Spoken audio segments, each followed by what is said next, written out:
Dali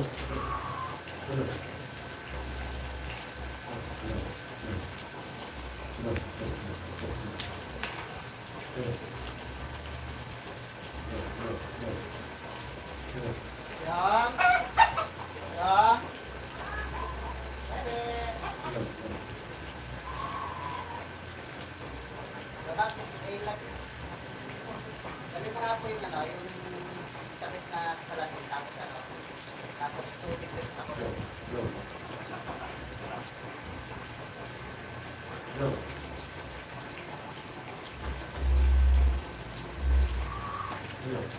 Use oil mga boss. So yan walang tapon, oil ng motor natin. Shout out dyan sa mga viewers ko, 3 viewers.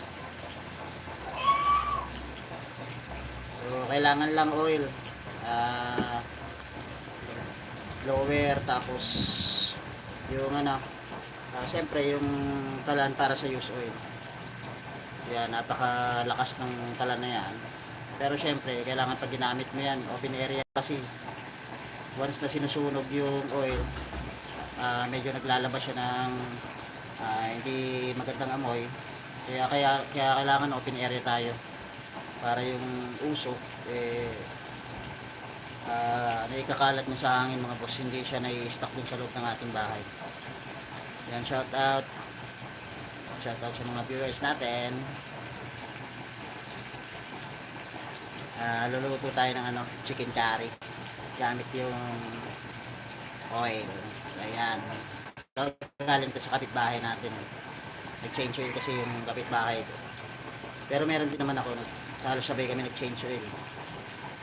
Kaya syempre sayang din yung oil na pwede natin magamit. Makalis tayo ng ng gasol na napakamahal sa ngayon mga boss. So kahapon tayo, maintenance tayo ng Honda Click natin. Ayan, okay, note lang kayo dyan mga boss.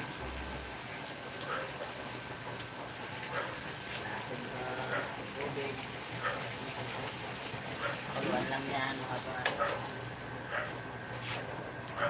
Tigil muna tayo sa maintenance ng motor. Kahapon na may latest video ko.